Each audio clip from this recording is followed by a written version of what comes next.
이 시간 우리에게 주시는 하나님 말씀은 박상률 어린이가 읽도록 하겠습니다. 성경 봉독 박상률 어린이가 하겠습니다.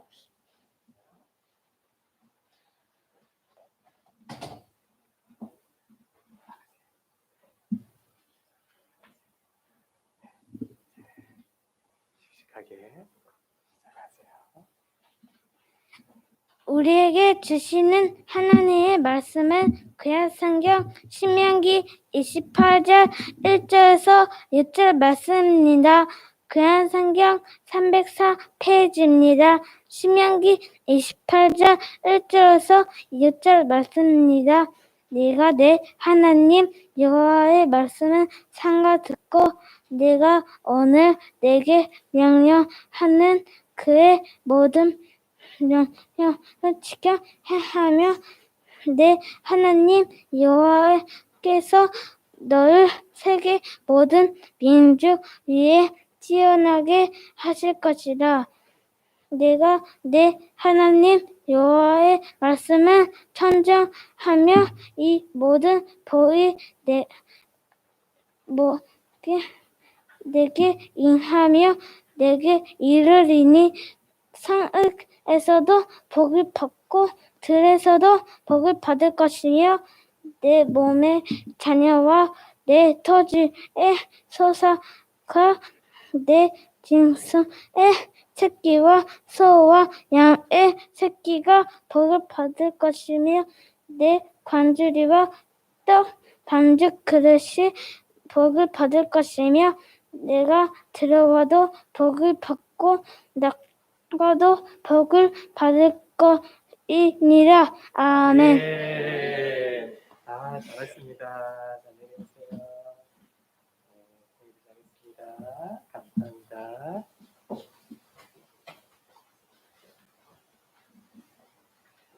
네, 상률이가 성경 봉독을 참 예쁘게 잘했는데요. 우리 상률이 잘했습니다 하고 박수하겠습니다. 네, 잘했습니다. 너무 잘했습니다.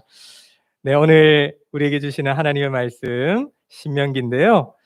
이 신명기 28장 전체에는 두 가지가 강조되는데 하나는 축복이라는 단어와 하나는 저주라는 단어입니다. 이 축복과 저주, 성경의 아주 중요한 주제죠. 그런데 선명하게 구분되는 것이 축복과 저주입니다. 출애굽기에 보면 축복과 저주가 뚜렷하게 구별되는 사건이 나오죠. 하나님께서 이스라엘 백성들을 출애굽시키실 때 우리 어린이들 몇 가지 재앙?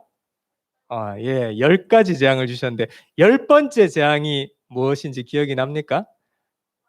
장자의 죽음이었죠. 죽음의 그림자가 애굽을 지나갈 때 제일 처음 난 자는 다 죽는 것입니다. 이때 축복과 저주가 뚜렷하게 갈라졌죠. 한쪽은 장자가 죽어나가는 저주가 임했고요. 밤새도록 고통하고 통곡하며 절규하기 시작합니다. 그런데 한쪽은 어떻습니까? 문에 어린 양의 피를 바른 집에는 그 죽음의 저주가 그냥 뛰어넘어가 버립니다. 구원을 노래하고 밤새 찬송이 터져나오기 시작한 것이죠.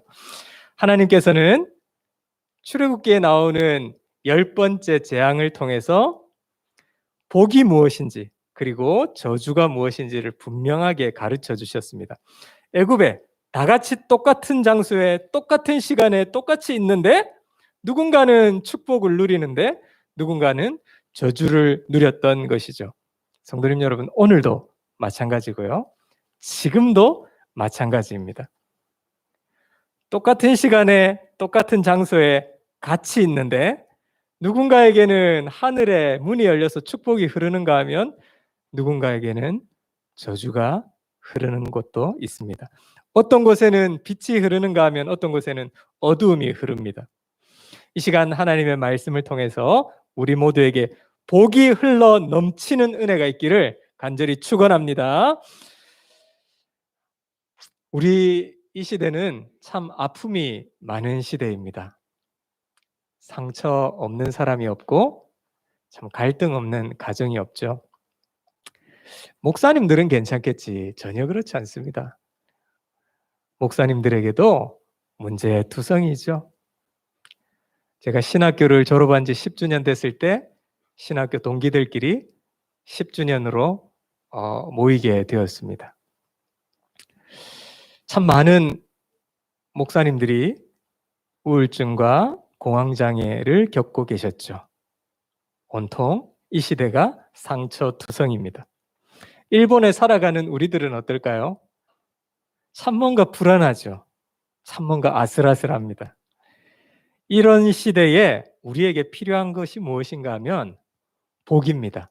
하나님께서 주시는 복이 뭔가, 또 하나님께서 주시는 그 복을 어떻게 누리는가. 복이 참 중요합니다. 인류는 죄를 범해서 하나님께서 주신 처음에 복을 잃어버렸습니다. 하나님 인간을 만드시고 복을 주셨는데 인간이 죄로 인해서 복을 그만 상실해 버리고 말았습니다. 구원, 이게 무엇인가 하면 하나님께서 처음 주셨던 그 복의 상태를 회복하는 것입니다. 창세기 1장, 2장에 하나님이 천지를 창조하셨죠. 3장에서 무슨 일이 있었는가 하면 선악과 사건, 인간이 죄로 타락해 버립니다.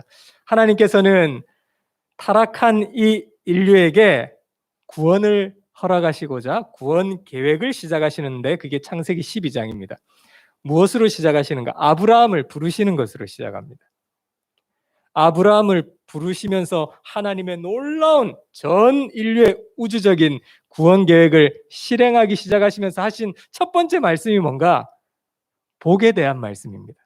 아브라함을 부르시고 아브라함을 통해서 이스라엘을 부르시고 그리스도가 나게 하셔서 그리스도를 통해서 세상을 구원받게 하시는 그 구원의 계획, 이것은 다름 아닌 복을 회복시키는 것이었습니다.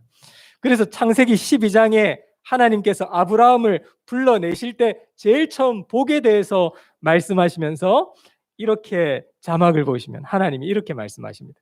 이게 아브라함을 부르셔서 하신 첫 번째 말씀입니다. 우리 함께 읽어보겠습니다. 시작.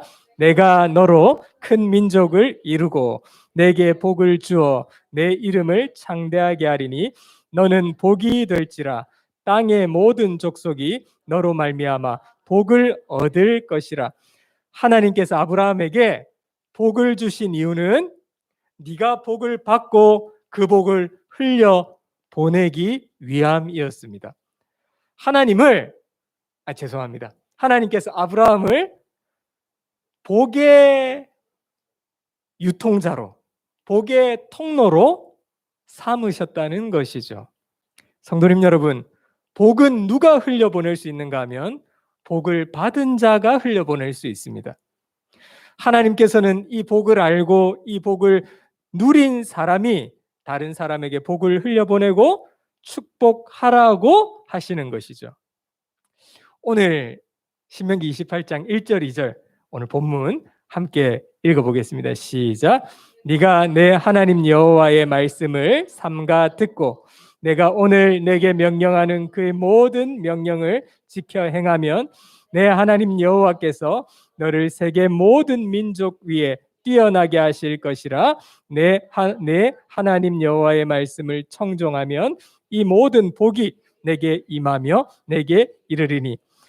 모든 복이 너에게 임할 것이라, 이런 말씀을 하셨는데요. 이 구절마다 반복되는 단어가 있죠. 빨간색으로 제가 표시해 두었습니다. 무슨 단어가 반복되죠? 하나님 여호와. 오늘 신명기서 본문의 이 말씀은 복이 어디로부터 오는가를 가르쳐 주신 것입니다. 참 중요한 개념이죠. 이 사실을 확실하게 믿고 사는 것과 아닌 것은 하늘과 땅 차이입니다. 성도님 여러분, 모든 복의 원천은 하나님이십니다. 하나님과 복은 뗄래야 뗄 수 없고 복의 유일한 공급자는 하나님이십니다. 하나님은 복 주기를 원하시는 분이시죠. 그런데 놀랍습니다. 하나님은 복을 주시려고 하는데 직접 다이렉트로 주셔도 되는데 하나님이 일하시는 원리가 있습니다. 그 복을 주시려고 할 때 전달자를 세우신다는 것입니다. 그 복을 흘려보내는 자를 사용하셔서 그 복을 흘려보내십니다. 그래서 아브라함을 세우셔서 복을 흘러가게 하시고, 아론을 세우셔서 백성들을 축복하게 하시고, 요셉을 세우셔서 가뭄으로 죽어가는 이스라엘 그 동포들을 먹고 살 수 있도록 하셨죠. 아브라함을 통해서 흐른 복이 흘러 아론을 통해서 흐른 복이 흘러 요셉을 통해서 흐르는 복이 흘러서 지금 우리에게까지 그 복이 오게 된 것입니다. 그렇기 때문에 이제 우리가 할 일은 무엇인가 하면 땅의 모든 족속이 너로 말미암아 복을 받을 것이니라 라는 말씀이 나를 통해서도 이루어지도록 하는 것이죠. 다른 말로 하면 우리의 사명은 내가 복을 받아 누리면서 그 복을 흘려보내는 것, 이게 우리가 할 일이라는 것입니다. 주변을 축복해야 하는 것이 내가 해야 할 일입니다. 여러분, 우리가 축복하면, 축복이 임하면 어떻게 될까요? 오늘 신명기 28장 상유리가 오늘 본문 진짜 긴 본문인데 너무 잘 읽었습니다. 축복이 임하면 어떻게 되는가? 저주는 떠나가고 복이 임한다고 설명하고 있습니다. 우리 3절부터 우리 6절까지 함께 읽겠습니다. 시작. 성읍에서도 복을 받고 들에서도 복을 받을 것이며 내 몸의 자녀와 내 토지의 소산과 내 짐승의 새끼와 소와 양의 새끼가 복을 받을 것이며 내 광주리와 떡 반죽 그릇이 복을 받을 것이며 네가 들어와도 복을 받고 나가도 복을 받을 것이니라. 성도님 여러분, 축복이 임하면 뭐가 떠나는가? 저주가 떠나는 겁니다. 그래서 들어가도 복을 받고 나가도 복을 받게 되는 것이죠. 이게 얼마나 중요했는지 창세기 아브라함을 부르실 때도 하나님은 복에 대한 이야기를 하셨는데, 신약 성경이 시작되는 마태복음에서 예수님의 그 첫 설교도 복에 대한 말씀이었죠. 어느 자가 복이 있는가? 축복과 저주를 가르는 분명한 기준 경계선은 예수 그리스도입니다. 그래서 신앙생활이 뭔가 하면 예수님께서 말씀하셨던 그 복을 누리는 것, 이게 바로 신앙생활이죠. 좀 하니까 참 어떨 때는 거부감이 들 때도 있죠. 기복주의가 참 문제입니다. 어떤 종교든 다 복하죠. 여러분, 우리 또한 기복주의는 조심해야 됩니다. 하나님께는 아무런 관심이 없고 오직 그냥 복에만 몰두하면 기복주의가 됩니다. 그러나 하나님께서는 복을 받기를 원하시고 복을 주시기를 원하십니다. 그리고 우리가 그 복을 받아서 그 복을 흘려보내기를 원하시죠. 그러므로 우리 모두는 복의 통로가 되어야 합니다. 성도님 여러분, 혹시 복을 받고 계십니까? 받아 누리십니까? 복을 맛보셨습니까? 그러면 복을 흘려보내라고 그 복을 주신 것입니다. 자녀들에게 복을 흘려보내고 가족들에게 복을 흘려보내고 내 주변에 그 복을 흘려보내서 하나님이 아브라함을 부르셨을 때 하셨던 그 말씀, 너로 말미암아 온 민족이 복을 받을 것이라 라는 그 말씀이 나를 통해서도 이루어지기를 하나님은 원하시는 것입니다. 성도는 복을 받은 자이고 동시에 그 복을 흘려보내는 자가 바로 성도임을 믿으시기 바랍니다. 성도님 여러분, 저를 한번 따라 하실까요? 내 입술에 권세가 있습니다. 내 말이 힘이 있다는 것이죠. 내 입술에는, 우리의 입술에는 권세, 능력, 파워, 힘이 있다는 것입니다. 여러분, 놀랍습니다. 사람이 하나님을 믿고 하나님의 백성이 되는 순간 우리의 입술은 엄청난 권세, 파워를 갖게 됩니다. 왜냐하면 성도가 입에서 하는 말은 하나님이 들으시기 때문이죠. 그래서 성도의 말은 기도가 됩니다. 하나님은 말씀하셨죠. 네가 네 입으로 말해서 내 귀에 들린 대로 행하리라. 그렇기에 성도의 말은 신중해야 합니다. 내 입술을 가지고 축복하는 데에 내 입술을 사용해야 합니다. 우리의 입술은 하나님의 은혜를 전달하는 통로입니다. 내가 복을 받아 누리고 그 복을 흘려보내고 축복하라고 하나님께서 내 입술을 지으셨죠. 입으로 축복을 비는 것이 얼마나 중요한지 모릅니다. 만약 우리가 그냥 우리의 입으로 다른 사람을 축복하면 그건 단순한 그냥 말에 그치고 끝나는 것이 아니라 엄청난 생명이 흐르게 되는 것입니다. 굉장한 위력, 파워를 가지고 있습니다. 그래서 우리의 입술의 권세, 말의 권세는 대단합니다. 그래서 말한 대로 이루어지게 되는 것이죠. 무엇보다 예수님의 이름으로 기도하며 예수님의 이름으로 축복할 때 그건 더 강력한 파워를 가집니다. 우리가 축복한 말은 그대로 이루어지는 줄 믿으시기 바랍니다. 그래서 내 입술을 가지고 신중하게 말해야 되고 내 입술을 가지고 축복하는 데에 나의 입술을 사용해야 합니다. 사랑하는 성도님 여러분, 우리 주변이 나의 입술을 통해서 복을 받게 되기를 간절히 축원합니다. 지금 코로나로 얼마나 많이 힘드십니까? 고향 가야 되는 일이 있어도 고향에 가지 못하고 참 이 코로나로 인해서 많이 어려우시죠?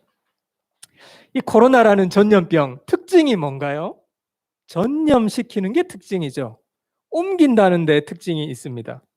근데 코로나 바이러스가 그런 것처럼 복도 특징이 비슷합니다. 복은 전염성이 있습니다. 복을 받은 사람 근처에 가면 덩달아 함께 복을 받게 됩니다. 복은 흘러가게 되는 특징이 있기 때문이죠. 성도님 여러분, 제가 늘 설교를 통해서 강조하고 반복되는 것이 있습니다. 무엇입니까? 하나님, 만남의 복을 주시옵소서. 이렇게 기도하라고 설교를 합니다. 그렇게 기도하고 계십니까? 만남의 복이 얼마나 중요한지 모릅니다. 하나님의 복을 누리는 자를 만나면 그 복이 나에게도 전염되는 것이죠. 내가 누구와 만나고 누구와 같이 있고 누구와 시간을 보내는가, 이게 참 중요합니다. 내가 복을 받으면 내게서 복이 다른 사람에게 전염되는 것입니다. 그래서 만남의 복을 달라고 하나님께 기도하시기를 바랍니다. 만남의 복이야말로 복 중에 복입니다. 하나님, 나에게 이 일본 땅에서 만남의 복을 주시옵소서. 우리 자녀들에게 만남의 복을 주시옵소서. 이렇게 기도하시기를 바랍니다. 우리 교회가 복을 받으면 우리 교회를 통해서 이 지역이 복을 받게 되는 줄 믿습니다. 복은 전염성이 있습니다. 성도님 여러분, 부지런히 주변을 축복하시기 바랍니다. 하나님, 가정에 복을 주시옵소서. 자녀들에게 복을 주시옵소서. 교회에 복을 주시옵소서. 부지런히 우리의 입술을 가지고 어디 사용하는가? 하나님의 축복을 구하시기를 바랍니다. 내가 복 받았는데 가족들은 복을 못 받았다? 이거는 뭔가 앞뒤가 맞지 않는 말입니다. 내가 복을 받았으면 가정이 복을 받아야 합니다. 내가 복을 받았으면 자녀들에게까지 복이 전염되어야 합니다.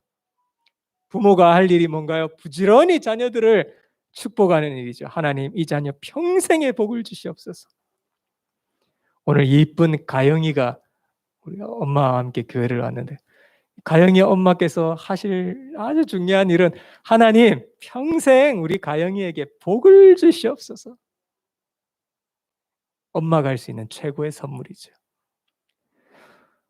부모가 할 일은 부지런히 자녀들을 축복하는 것입니다. 야곱의 12 아들에게 야곱이 축복했을 때 그 축복대로 이루어졌죠. 부모가 자녀에게 해줄 수 있는 최고의 선물은 자녀를 향해서 두 손 들어 하나님의 복을 비는 것입니다. 유건사님 계신데 지훈이, 한이 생일 때 혹시 엔화로 용돈을 좀 보내주시는지 모르겠는데요. 우리 손자, 손주들을 위해서 엔화 용돈 보내주시는 것도 참 기쁘고 좋은 일이지만 비교할 수 없는 최고의 선물은 하나님, 지훈이가, 한이가 평생의 하나님 복을 받게 하시고 누리게 주시옵소서. 시몬이가 평생의 하나님의 복을 받기를 원합니다. 할아버지, 할머니가 기도해 주시는 것, 이게 최고의 선물이죠. 날마다 축복하면 어떻게 될까요? 그 축복을 듣는 자들이 하나님의 복이 얼마나 귀한지를 알고 평생에 자신도 하나님의 복을 구하며 살게 됩니다. 아, 그렇구나. 인간이 땀 흘리고 수고하고 노력하는 것도 참 중요한데, 인간이 땀 흘리고 피 흘리고 노력을 해도 하나님이 복을 허락하시는 것이야말로 정말 중요하구나. 그렇게 깨닫게 되죠. 하나님이 복을 쥐고 계심을 알게 됩니다. 하나님께 복을 구하는 인생은 하나님께서 책임져 주시는 줄로 믿습니다. 여러분, 부지런히 자녀들을 위해, 남편과 아내를 위해, 부모님을 위해 부지런히 하나님의 복을 구하시기 바랍니다. 하나님, 복을 주시옵소서. 일본 땅에서 이 불안한 시대에 하나님, 일본에 살고 있는 우리 가족들에게 복을 주시고, 저 아무개 집사님에게 복을 주시고, 남편에게 복 주시고, 아들, 딸들에게 하나님 복을 주시옵소서. 하나님께 복을 구하셔야 합니다. 얼마나 이게 중요한지 모든 예배의 마지막 클라이막스는 축도로 끝이 나죠. 성도들을 축복하며 세상으로 파송하는 축도가 예배에서 참 중요합니다. 그래서 여러분, 봉사하시는 분들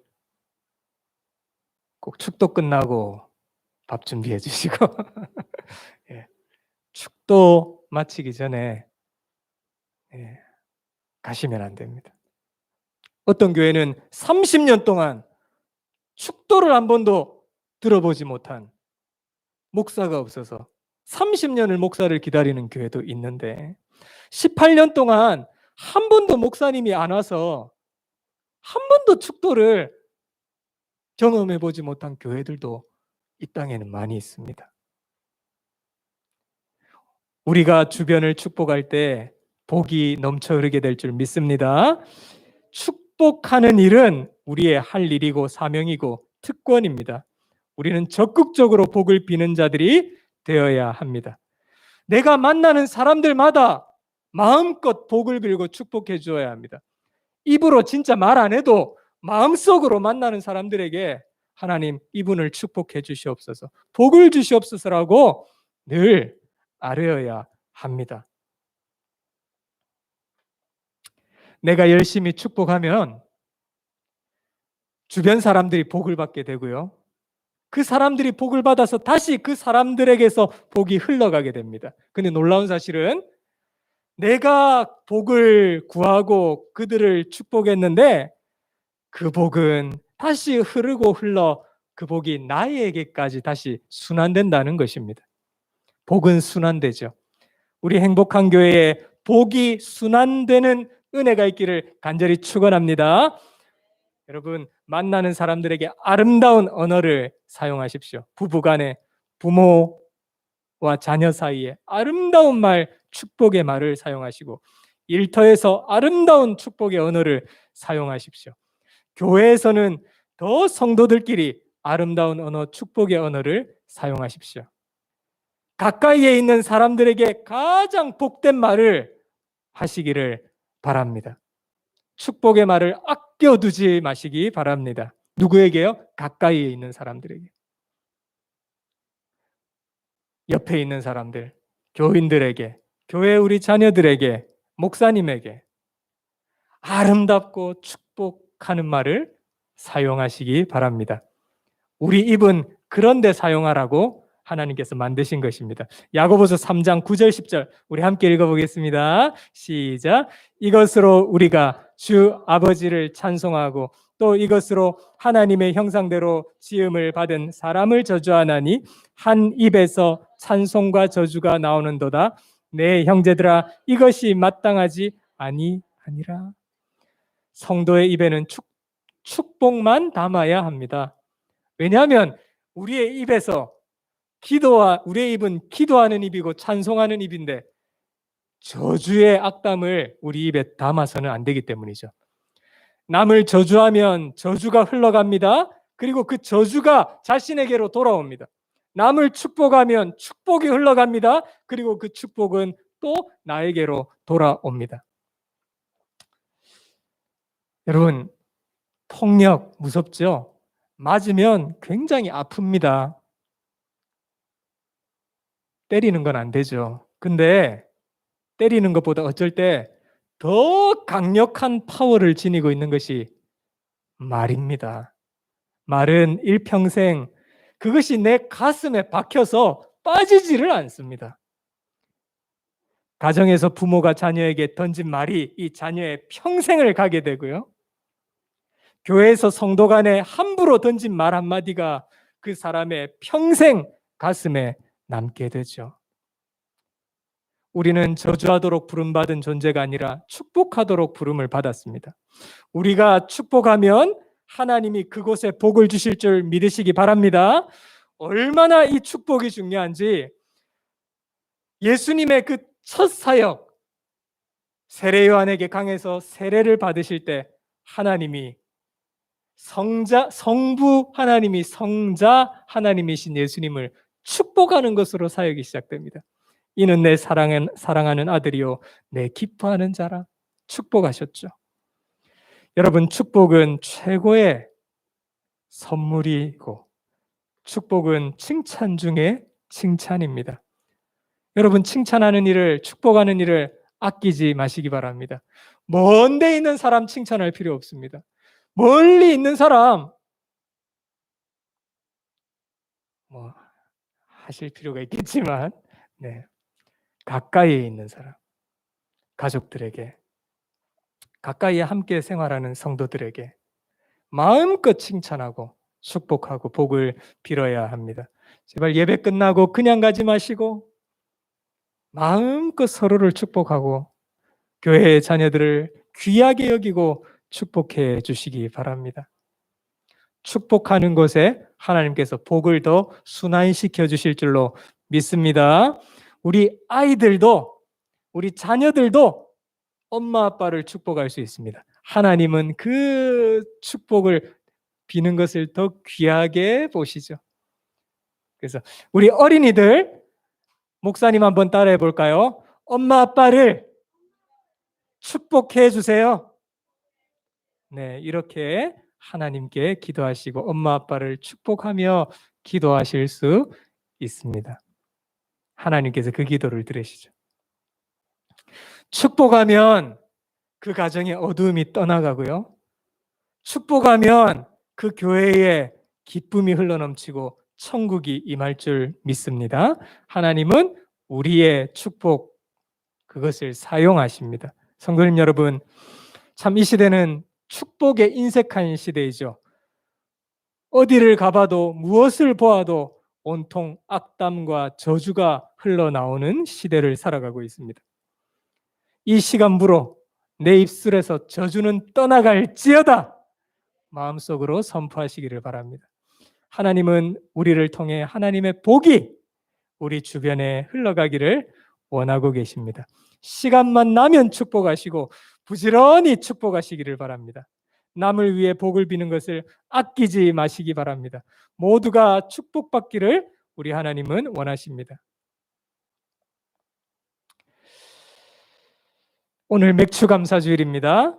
하나님께서 우리에게 주신 그 복, 또 앞으로 우리에게 주실 그 복들, 그것 때문에 감사하고 감사드리는 오늘 맥추감사주일 되기를 바랍니다.